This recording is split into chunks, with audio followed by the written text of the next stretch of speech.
Harvest of righteousness గురించి మరి కొన్ని వాక్యాన్ని చేద్దాం. So that comes from James 3:18. So peacemakers who sow in peace reap a harvest of righteousness. So before that, today is a there are so many days in America. Mother's Day, Father's Day, Children's Day, and then so many days. So I learned this afternoon that today is it's Wife Appreciation Day.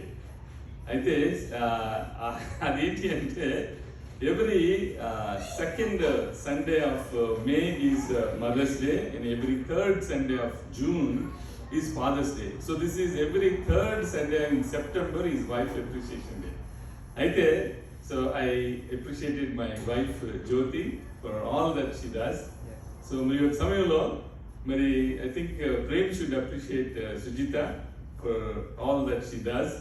And then brother Ram Prasad wife is in India, so I think he needs to call tonight and then appreciate her. I know that he does appreciate maybe all the time, but today especially since it is wife's appreciation day, so and then and Suresh also should call and then appreciate her wife. So what's that? Huh?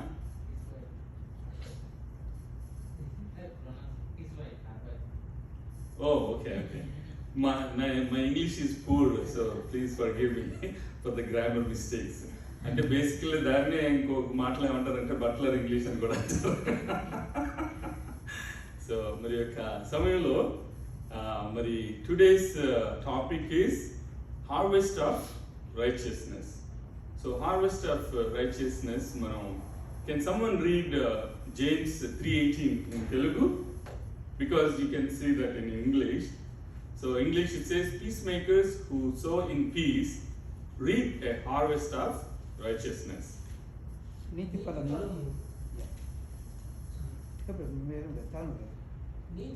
సమాధానం చేయు వారికి సమాధానము ఇవ్వబడును. Thank you, brother. So harvest of righteousness is sown in peace by those who make peace.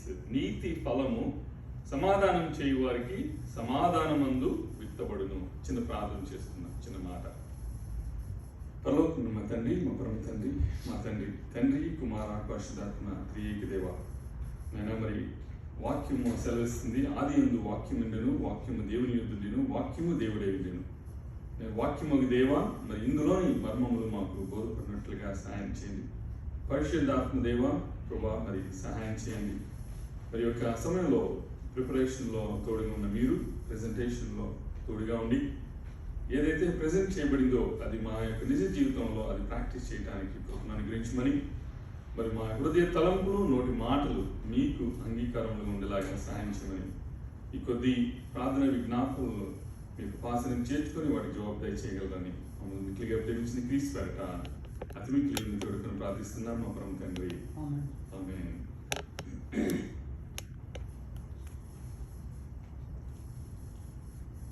So James 3rd chapter, please turn your Bibles. అంటే నా ఒక మాటలు మాత్రమే వినటం కాకుండా నేను ఆ వాక్యాన్ని చదువుతున్నప్పుడు మీరు కూడా మీ యొక్క పరిశుద్ధ గ్రంథాలను తెరిచి ఆ యొక్క వాక్యాన్ని మీరు కూడా చూడాలని చెప్పి నేను ప్రభుపేట మనవి చేస్తున్నాను. సో మరి James 3rd chapter starting from 13th verse మనం చూసినట్లయితే, who is wise and understanding among you? By his good conduct let him show his works in the meekness of wisdom. అంటే మీలో జ్ఞాన వివేకములు గలవాడెవడు? వాడు జ్ఞానంతో కూడిన సాత్వికము గలవాడే. సాత్వికం గురించి దేవుడు యాక్చువల్గా ఇచ్చిన సాక్ష్యం ఏంటి అంటే, మోషే గురించి ఆయన ఇచ్చిన సాక్ష్యం, నా ఇల్లంతటిలో నమ్మకమైన వాడు. సో హీఈస్ అంటే సాత్వికుడు, మోషే సాత్వికుడు. So he has that meekness. So అందుకనే ఇక్కడ ఏమంటున్నాడంటే మీలో జ్ఞాన వివేకము ఈజ్ బేసిక్లీ అండర్స్టాండింగ్. జ్ఞానం ఈజ్ విజ్డమ్ అండ్ వివేకం ఈజ్ అండర్స్టాండింగ్. సో మనము సమ్టైమ్స్ అంటే ఎక్కడ ఏ విధంగా మనం మాట్లాడాలో, ఎక్కడ ఏ విధంగా మనం బిహేవ్ చేయాలో అన్న దాని గురించి మనకి యాక్చువల్గా ఏంటి అంటే మనం పావురముల వలె ఏ విధంగా ఉండాలి, నిష్కపటులై ఉండాలి. బట్ ఏ విధంగా వివేకులై ఉండాలంట, పాముల వలె. సో అంటే మామూలుగా అయితే సర్పెంట్ అనేది యాక్చువల్గా అది శపించబడింది, కానీ మనము ఎక్కడ ఏ విధంగా మనం బిహేవ్ చేయాలన్న విషయంలో మాత్రము వాక్యమే మనకి తెలియజేస్తుంది. ఏంటి అంటే నిష్కాపట్యం విషయంలో మాత్రం మనం పావురంలాగా ఉండాలి. పావురముల వలె నిష్కపటులను, పాముల వలె వివేకులున్నాయి ఉండి అని చెప్పి వాక్యం మనకి తెలియజేస్తుంది. సో ఇందులో మరి మీలో జ్ఞాన వివేకములు గలవాడు ఎవడు? వాడు జ్ఞానంతో కూడిన సాత్వికము గలవాడై తన యోగ్య ప్రవర్తన వలన తన క్రియలను కనపరచవలను. ఈవెన్ విశ్వాసం విషయంలో కూడా ఏముంది, ఇప్పుడు మనకి యాక్చువల్గా విశ్వాసం లేకుండా దేవునికి ఇష్టమై ఉండట అసాధ్యం. విశ్వాసం లేకుండా మనం దేవునికి ఇష్టడై ఉండటం అనేది అసాధ్యం. సో మనం దేవునికి ఇష్టడిగా ఉండాలి అంటే మనము విశ్వాసాన్ని కనపరచాలి. మరి విశ్వాసం, ఇప్పుడు నాలో ఉన్న విశ్వాసం మీకు నేను చూపించాలి అంటే okay, my faith come out,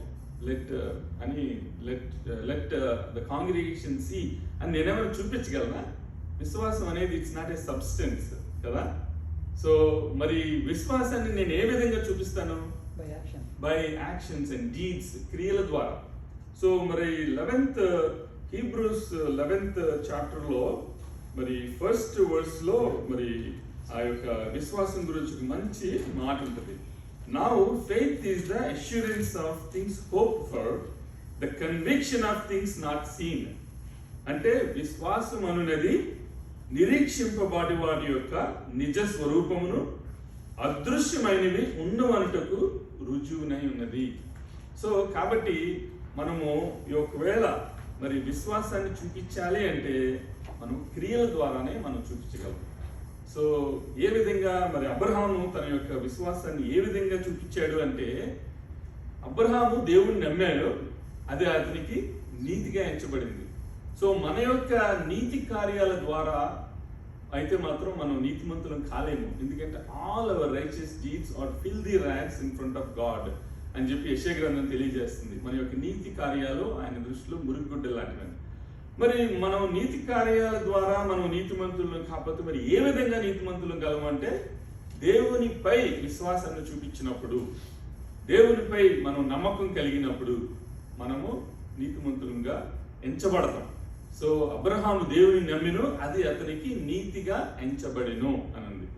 okay, అయితే అబ్రహాం ఏం చేశాడు అంటే దేవుని నమ్మాడు. ఏమని నమ్మాడు అంటే, నాకు 99 years, almost close to 100 years నాకే ఆయన సంతానాన్ని కలిగి చేశాడు. మరి సారా 90 years, మెనోపాజ్ 50 దాటిన తర్వాత మెనోపాజ్ వస్తుంది. And then after the menopause I think ఎందుకు మెనోపాజ్ అంటారు, menstruation will be paused, there will be no menstruation. And then once if there is no menstruation, there will be no ovulation. No ovulation, no fertilization. No fertilization, no conception. So no pregnancy. అంటే మరి 90 years కి తను ఎట్లా గర్భం ధరించింది అంటే, ఇప్పుడు ప్రభువైన యేసుక్రీస్తు కన్యక గర్భాన ఉద్భవించినట్టుగా పరిశుద్ధాత్మ ద్వారా కాదు, అది సూపర్ న్యాచురల్ గా జరిగింది అక్కడ. ఎట్లా దేవుడు చేశాడు. ఎందుకు మామూలుగా అయితే తను అంటే మెడికల్ సైన్స్ ప్రకారం న్యాచురల్గా అయితే తను గర్భాన్ని ధరించలేదు, కానీ న్యాచురల్గా కాకుండా సూపర్ న్యాచురల్గా దేవుడు తనకి గర్భాన్ని కలిగించాడు. అందుకే ఇస్సాకు పుట్టాడు.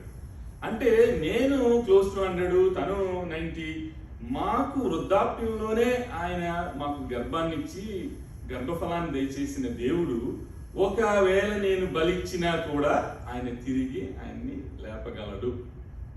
అంటే ఈవెన్ ఆయన ఏమంటున్నాడు, ఆ యొక్క that was the test of faith, Abraham యొక్క విశ్వాసానికి పరీక్ష వచ్చింది అక్కడ. ఇప్పుడు మనకి ఎప్పుడు మనము పరీక్షలో నెగ్గుతామంటే ఆ పరీక్ష గుండా మనం వెళ్ళినప్పుడే కదా. ఫర్ ఎగ్జాంపుల్, ఇప్పుడు నేను 10 cycles కంప్లీట్ చేసినాక నేను సాక్ష్యాన్ని నేను పంచుకున్నాను. అసలు నేను 10 cycles కానీ నేను కంప్లీట్ చేసుకోలేక నేను అవస్థలు పడతా ఉంటే, దేవుడు నన్ను స్వస్థపరిచాడు, దేవుడు నాకు తోడుగా ఉన్నాడు అని చెప్తే ఇంకా ఉన్నాయి కదా, నీవు ఇంకా చేయాల్సినవి అని అంటారా లేదా? కానీ అయినాక అన్నీ అయిపోయినాక now I don't need to take chemo. ఇప్పుడు నేను చెప్పాను అంటే ఇట్ మేక్స్ సెన్స్ కదా, ఎందుకంటే I went through that. So అట్లాగే ఎప్పుడైతే అక్కడ మరి ఆ పర్వతం మీదకి మరి ఇస్సాకుని తోడుకుని వెళ్ళి కట్లన్నీ అన్నీ ఉన్నాయి, కానీ అక్కడ బలిపశువు లేదు. సో అప్పటికి ఇస్సాకు అడుగుతున్నాడు, కట్టెలు ఉన్నాయి అన్నీ ఉన్నాయి కానీ మరి సాక్రిఫైస్ ఏం లేదు కదా, నువ్వు ఏంటి మరి ఎక్కడికి వెళ్ళి ఏం చేయాలని అంటే తను యెహోవా ఈరే అన్నాడు కదా, యెహోవాయే చూసుకున్నాను, దేవుడే చూసుకున్నాను. మరి అక్కడికి వెళ్ళిన తర్వాత నిజంగా ఇప్పుడున్న ఈ 2021లో ఒక ఓల్డ్ ఫాదర్ ఒక యంగ్ కిడ్ని తీసుకుని వెళ్తూ అక్కడికి వెళ్ళిన తర్వాత నేనే నిన్ను బలినివ్వబోతున్నాను అని అంటే అసలు ఊరుకుంటారా యంగ్ జనరేషన్? ఎవరైనా నీకేమైనా పిచ్చి పెట్టిందా, నన్ను బలిస్తావా? అసలు యాక్చువల్గా ఏమంటారు, he will smack him right. So but అసలు వినయం విషయంలో, ఒబీడియన్స్ విషయంలో ఐజాక్ హిస్ గ్రేటెస్ట్ ఎగ్జాంపుల్. ఒక 99-year-old మ్యాన్ ఏదో చెప్తా ఉంటే, హే నువ్వు నన్ను బలిపట్టం ఏంటి, అవసరమైతే నీ సంగతి ఏదో నువ్వు చూసుకో, నువ్వు బలి ఇచ్చేసుకో అని అనలా. ఈవెన్ అక్కడ కట్టెల మీద పెట్టి ఆఖరికి ఇంకా ఆ టైంలో హీ వాజ్ రియల్లీ రెడీ, అంటే ఏదో యాక్షన్ కాదు right. Abraham was really ready. ఎప్పుడైతే వరలో పెట్టిన కత్తి తీసి తన సొంత లేక కుమారుణ్ణి సంహరించడానికి సిద్ధంగా ఉన్నాడో అప్పుడు దేవునికి తెలిసింది, yes you truly believe me, అంటే నేను చెప్పాను నువ్వు చేస్తున్నావు అంటే. సో ఎప్పుడైతే దేవుని ఆయన నమ్మాడో అప్పుడు విశ్వాసం కనబడింది. That is showing the faith. ఇప్పుడు దేవుడు చూసుకుంటాడులే అని చెప్పేసి ఏమి యాక్షన్ చేయకపోతే how can you show your faith? So అక్కడ మరి ఆయన యొక్క విశ్వాసం క్రియారూపం దాల్చిందా లేదా? అబ్రహాం యొక్క విశ్వాసం క్రియారూపం దాల్చింది. అందుకని క్రియలు లేని విశ్వాసం మృతము, క్రియలు లేని విశ్వాసము వ్యర్థము. సో అందుకనే ఇప్పుడు మనము నాకు విశ్వాసం ఉంది అని అన్నప్పుడు ఏది నీ విశ్వాసాన్ని చూపించు అంటే విశ్వాసాన్ని చూపించలేము, కానీ విశ్వాసాన్ని ఏ విధంగా చూపిస్తామంటే క్రియారూపంగా. మనం ఎప్పుడైతే మనము నమ్ముతామో దేవుణ్ణి అప్పుడు మనము ఆ యొక్క విశ్వాసాన్ని చూపించగలం. సో అందుకనే ఇక్కడ ఏమంటున్నాడు, ఈవెన్ మన ప్రవర్తన విషయంలో కూడా నేను చాలా మంచిగా బిహేవ్ చేస్తానండి, నాకు ఎక్కడ ఎట్లా బిహేవ్ చేయాలో నాకు తెలుసు అని చెప్పి సిచ్యువేషన్ వచ్చినప్పుడు మనం వెంటనే మన టెంపర్ అండ్ దెన్ ఆరోగెన్స్ చూపించామనుకో, ఇప్పుడే అన్నావు కదా ఏ సిచ్యువేషన్లో ఎలా బిహేవ్ చేయాలో నీకు తెలుసు, ఏమైంది నీ పేషెన్స్? టైంకి వచ్చినప్పుడు మాత్రం ఉక్కు మీద ఉంటుంది మనకి, కోపం సర్వం లేసిపోతుంది. I'm actually talking to myself too. But ఎందుకంటే మనము హ్యూమన్ టెండెన్సీ మనకి ఏంటంటే సమ్ టైమ్స్ ఎదుటి వాళ్ళు ప్రొవోక్ కూడా చేస్తూ ఉంటారు. ప్రొవోకింగ్ అంటే రెచ్చగొట్టడం అన్నమాట. సో అందుకనే బైబిల్లో ఒక మాట ఉంటుంది, ఏంటి అంటే మీరు కోపపడుడి కానీ పాపం చేయకుడని ఉంది. అట్లాగే మీ చిల్డ్రన్ని కూడా డు నాట్ ప్రొవోక్, అంటే బేసిక్గా కావాలని రెచ్చగొడితే పిల్లలు కూడా కోపడతారు. సో అందుకని డు నాట్ ప్రొవోక్ అని అక్కడ రాయబడి ఉంది. సో అందుకనే ఇక్కడ ఏంటి అంటే మీలో జ్ఞాన వివేకములు గలవాడు ఎవడు, వాడు జ్ఞానంతో కూడిన సాత్వికము గలవాడై తన యోగ్య ప్రవర్తన వలన తన క్రియలను కనపరుచుకునవలను. ఇప్పుడు తన క్రియలు కనపరుచుకోవాలంటే ఏం చేయాలంటున్నాడు? ఏమనుంది వాక్యంలో అంటే అతను ఏం చూపించాలి? యోగ్య ప్రవర్తన కలిగి ఉండాలి, యోగ్య ప్రవర్తన కలిగి ఉండాలి. తర్వాత ఆయనకి సాత్వికం ఉండాలి, మీక్నెస్. సో ఎప్పుడైతే మనము జ్ఞానముతోనూ సాత్వికముతోనూ యోగ్య ప్రవర్తనతోనూ మనం ఉంటామో మనం ఏం చూపిస్తున్నామో మన యొక్క క్రియలను మనము చూపిస్తున్నాం.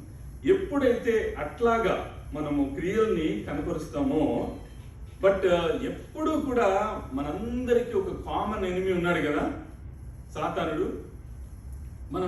నేను అంటే ఎవరైనా సరే స్పిరిచువల్గా గ్రో అవ్వాలి అనే ప్రయత్నంలో ఉన్నవాళ్ళు ప్రతి ఒక్కరు ఎక్స్పీరియన్స్ చేసేది ఏంటి అంటే, ఈవెన్ ఫర్ ఎగ్జాంపుల్ అపోస్టల్ పౌల్ని తీసుకున్నా, తను యాక్చువల్గా క్రిస్టియన్స్ని సంహరించడానికి వెళ్తున్నాడు అప్పుడు దమస్కు మార్గంలో కూడా. సో అంటే ఒకప్పుడు క్రైస్తవుడుగా మారకముందు, క్రీస్తుని స్వంత రక్షకునిగా అంగీకరిక ముందు యూదుడిగా ఉండి ఏంటి ఒకలాగా కింగ్లాగా బతికాడని చెప్పొచ్చు.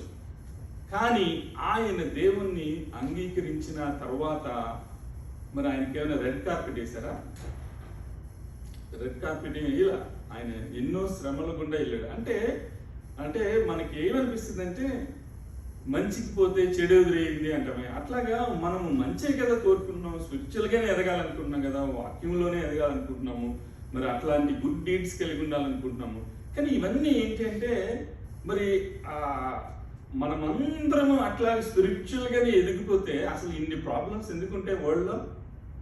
But who is the prince of this current world? Satan is the prince of this current world. So ఒకవేళ దేవుడు ప్రభు యేసుక్రీస్తు లోకంలో ఉన్నప్పుడు సాతానుడు ఆయన్ని పినకల్ శిఖరాగ్రానికి తీసుకెళ్ళినప్పుడు నువ్వు నన్ను మొక్కితే ఇదంతటే నేను ఇస్తాను అన్నప్పుడు నువ్వేం నాకు ఇచ్చేది అనలేదు దేవుడు. God is the creator of heavens and earth. He is the creator. But మనం ఎప్పుడు అయితే తప్పు చేశామో, ఎవరు ఆదాము అవ్వలు ఆజ్ఞను అతిక్రమించారో మరి పాపం లోకంలోకి ఎంటర్ అయింది. సో అజ్ఞాతిక్రమే పాపము, పాపం వల్ల వచ్చే జీతము మరణము. ఎప్పుడైతే they were thrown out of the garden of Eden, then they were spiritually dead. So ఫిజికల్గా ఎలా ఉన్నారు కానీ స్పిరిచువల్లీ దే డెడ్. సో ఇప్పుడు ఎవరు కబంధ హస్తాల్లో ఉంది ఈ లోకం అంతా అంటే సాతాను యొక్క కబంధ హస్తాల్లో ఉంది లోకం. మరి మొదటగా దేవుడు ఎందుకు ఈ లోకానికి వచ్చాడు అంటే మనకి the death was ruling the whole world. There was no hope beyond the death. ఎవరైనా ఒకరు చనిపోతే దాని తర్వాత ఏమవుద్దో ఎవ్వరికి ఏమీ ఐడియా లేదు. So when death was ruling, God ఏం చేశాడు? ఆ మరణపు ముళ్ళుని ఆయన విరిచాడు. మరి ఆయన మరణపు ముళ్ళుని విరిచిన మృత్యుంజయుడు. అంటే ఒకవేళ మరి ఆ ఇన్హెరిటెడ్ సిన్ నుంచి ఎవరు మనల్ని రిడీమ్ చేస్తారు? మనల్ని ఎవరు విమోచిస్తారు? ప్రవక్తలు ఎవరైనా సరే వాళ్ళందరికీ they have that inherited since from Adam. ఎవరు రక్తాన్ని చిందించినా కూడా అది మలినమైన రక్తమే, అపరిశుద్ధమైన రక్తమే. మరి దేవుడు ఒక్కడే ఆయన చిందించిన పరిశుద్ధమైన రక్తము ద్వారా మనకి రక్షణ వచ్చింది. ఆయన his impeccable blood gave like redemption to the whole world. He is our redeemer, he is our savior. So మరి ఆ యొక్క సమయంలో మరి సాతాను అట్లా అన్నప్పుడు నువ్వేంటి నాకు ఇచ్చేది అనలా. ఆయన వాక్యం ద్వారానే ఆయన మాట్లాడింది ఏంటంటే నీ దేవుణ్ణైనా నిన్ను శోధించకూడదు, నీ దేవుణ్ణి నేను మొక్కి నువ్వు ఆరాధించాలి తప్ప నీ దేవుణ్ణి నువ్వు శోధింపకూడదు అని చెప్పి అనేటప్పటికి ఇంకా సాతాను వెళ్ళిపోతుంది 3 times. అంత వాక్యం ద్వారానే. మరి 91లో ఉంటుంది కదా, నువ్వు నీ పాదములకు రాయి తగలకుండా ఉంటుందని. నువ్వు ఇక్కడి నుంచి దూకేసే, అప్పుడు నీ ఏంజల్స్ వచ్చి నీకు రాయి తగలకుండా నీ పాదాలకి నిన్ను కాపాడతారు అని చెప్పి ఒక చోట అంటాడు. అట్లాగే నువ్వు రాళ్లను రొట్టెలను చేయగలవు కదా, రాళ్లను రొట్టెలను చేసి తిను అన్నప్పుడు దేవుడు చేయగలడు, కానీ ఆ టైంలో చేయాల్సిన అవసరం లేదు. సో ఇప్పుడు ఫర్ ఎగ్జాంపుల్ కొన్ని థింగ్స్ మరి మనము చూపించాల్సిన చోట మనం చూపించాలి. సో ఇప్పుడు మనం ఇమిగ్రేషన్ గుండా వెళ్తున్నప్పుడు ఏది నీ పాస్పోర్ట్ అంటే నా దగ్గర ఉందలే పాస్పోర్ట్ అని అన్నావు అనుకో, ఉంటే చూపించా. లేదు నువ్వు నమ్మట్లేదా, నా దగ్గర ఉంది పాస్పోర్ట్, చూపించవయ్యా. అక్కడ థింగ్స్ చూపించాలి మనం అట్లాగే. కానీ కొన్ని థింగ్స్ ఇప్పుడు సడన్ గానే ఇప్పుడు అంటే sometimes it's rude. For example ప్రతీక్ని నేను పరిచయం చేసి హీజ్ మై సన్ అంటే ఎవరైనా ఒకవేళ నిజంగానైనా నాకు చూపించు ప్రూవ్ చేయాలని అనుకో, I don't need to prove he's my son, right? అక్కడ అవసరం లేదు, మనం చూపించుకోవాల్సిన అవసరం లేదు. ఎందుకంటే అతను నమ్మకపోయినా హీజ్ మై సన్. అట్లాగే సాతానుకి ఆయన సృష్టికర్తను చూపించుకోవాల్సిన అవసరం లేదు, హీఈస్ ఆల్రెడీ గాడ్. సో సాతానికి ఆయన చూపించుకోవాల్సిన అవసరం ఏముంది? సో కాబట్టి ఆయన వాక్యం ద్వారానే ఆయన సాతానుతో మాట్లాడటం మనం చూస్తాం. అందుకనే నువ్వు రాళ్ళని రొట్టెలు చేసుకుని అంటే కేవలం మనుషుడు రొట్టె వలన కాదు, కానీ దేవుడు నుంచి వచ్చే ప్రతి మాట వలన కూడా ఆయన జీవిస్తాడని చెప్పి దేవుడు ఏ వాక్యంతో అయితే అతను కోట్ చేస్తున్నాడో అదే వాక్యంతో దేవుడు తిరిగి చెప్పడం మనం చూస్తున్నాం. సో మరి అట్లాగే ఈ యొక్క సమయంలో నేను ఎందుకు చెప్తున్నానంటే, మనం స్పిరిచువల్గా ఎదగాలనుకున్నప్పుడు ఏ పరిస్థితులు అడ్డం రాకుండా ఉంటే బాగుంటుంది కదా. కానీ మనం నార్మల్గా నువ్వు లైఫ్ లీడ్ చేస్తున్నప్పుడు నీకు ఏ ప్రాబ్లమ్స్ లేకుండా ఉండి ఆల్ ఆఫ్ ఎ సడన్ నేను దేవుని నమ్ముకున్నాను, నేను దేవుని వాక్యానుసారంగా నడుస్తానంటే నీకు ఎక్కడ లేని వచ్చి పడతా ఉంటాయి. కానీ ఇదేంట్రా బాబు, నేను ముందు బాగానే ఉన్నాను కదా, నాకెందుకు ఇచ్చిన తెలంగాణలో ఒక మాట అంటారు, దారిని పోయి బరిని నెత్తి మీద పెట్టుకోవడం ఎందుకురా బాబు అంటారు. అంటే మనం అట్లాగా ఒక్కొక్కసారి అనిపిస్తుంది ఇంటి ప్రాబ్లమ్స్ ఇంక నేను ముందుకు సాగలేనేమో అని. ఇవన్నీ మనల్ని నిరుత్సాహపరచడానికి. కానీ బైబిల్లో ఒక మాట ఉంటుంది, ఏమని, మనము తట్టుకునేంత వరకే, కానీ అంతకంటే దేవుడు ఎక్కువ ఉండడు. ఎందుకంటే ఇప్పుడు మనం ఒకవేళ దేవునితో, దేవా నువ్వు దేవుడు నీకేం తెలుసు, మేము మానవులుగా మేము పడే బాధలు అంటే, అందుకనే ఆయన మానవుడిగా కూడా వచ్చి ఆయన మనకంటే ఆయన ఎక్కువగా హింస అండ్ శోధనకు ఆయన గురి అయ్యారు. సో ఇప్పుడు అట్లాగే నేను ఫర్ ఎగ్జాంపుల్ ఒక క్యాన్సర్ పేషెంట్ గురించి నేను ప్రేర్ చేస్తూ పర్లేదులే దేవుడు నిన్ను కాపాడుతాడు, నువ్వు ధైర్యంగా ఉండు అంటే, అతనికి నా గురించి తెలియకపోతే గొప్పగా చెప్పేవాళ్ళే, నీకేం తెలుసు అసలు క్యాన్సర్ గురించి, ఆ కీమోథెరపీ గురించి, అసలు నువ్వేమన్నా ఎప్పుడైనా తీసుకున్నావంటే, yes I went through, I know, I have experience అని నేను ధైర్యంగా చెప్పగలనా లేదా? నేను ఏదో పుస్తకాల్లోంచి చదివింది కాదు కదా. In my personal life I have experience. I can confidently pray for him, I can boldly pray for him. So అందుకనే ఇక్కడ ఏమనిందంటే, మనము ఎప్పుడైతే స్పెషల్గా ఎదాలని ఉంటామో ఇంకా మనకి శోధనలు వస్తూనే ఉంటాయి. మరి యోగుకి ఎందుకు అసలు యాక్చువల్గా చెప్పు, దేవుడే సాక్షాత్తు నా స్నేహితుడైన యోగుని చూసావా అని చెప్పి అంటే, సాతానుడు ఏమన్నాడు, చూశాను బట్ ఏముంది, నువ్వు చుట్టూ కంచి చేసావుగా, నేనేం చేయగలను, సరే నేను కంచి తీస్తాను, నువ్వు శోధించు, ఒక్క ప్రాణం తప్ప నువ్వు ఏదైనా చేయంటే, ఇన్ని రకాలుగా పెట్టాడు కదా హింసలు. సో ఆఖరికి మరి ఈ టైంలో మరి 2021లో వైఫ్స్ ఎట్లా ఉంటారో తెలియదు, కానీ ఆ సొంత వైఫే ఏమంటారు, కొంతమంది తిడతారు చూడు, నీ బ్రతుకు జడ అని, అట్లాగా నువ్వు దేవుని దూషించి చచ్చిపోవచ్చుగా అంటుంది. అంటే అలాంటి టైంలోని మన లైఫ్ పార్ట్నరే మనకి సపోర్ట్ ఇవ్వకపోతే ఎంత కష్టం కదా. But he went through that, he has experience that one two. So but అందుకనే ఇక్కడ ఏంటి అంటే, మరి 14th వర్స్ చూస్తే, అయితే మీ హృదయములో సహింపనలవి కాని. So but if you have bitter jealousy and selfish ambition in your hearts, do not boast and be false to the truth. అంటే మీ హృదయములో సహింపనలవి కాని మత్సరమును వివాదమును ఉంచుకునిన వారైతే అతిశయపడవద్దు, సత్యమునకు విరోధముగా అబద్ధమాడవద్దు. This is not the wisdom that comes down from above, but it is earthly, unspiritual and demonic. అంటే ఏంటి, జ్ఞానము పైనుండి దిగి వచ్చినది కాక, ఏ జ్ఞానము, ఇట్లాగా మనము ఆ మత్సరాన్ని కలిగి ఉండి వివాదాన్ని కలుగుని అట్లాంటివన్నీ సత్యానికి విరోధంగా మనం అబద్ధం ఆడుతూ ఇవన్నీ మనం చేస్తుంటే, ఇటువంటి జ్ఞానము పైనుండి దిగి వచ్చినది కాక భూ సంబంధమైనది, ప్రకృతి సంబంధమైనది, దెయ్యముల జ్ఞానం వంటిదినే ఉన్నది అని చెప్పి మరి యాకోబు మనకి తెలియజేస్తుంది. మరి ఇదంతా భూ సంబంధమైనది, హెవెన్లీ థింగ్ కాదు, భూ సంబంధమైనది అంటున్నావు కదా. మరి దేన్ని బట్టి ఇది పర సంబంధమైందని మనం గుర్తిస్తాం?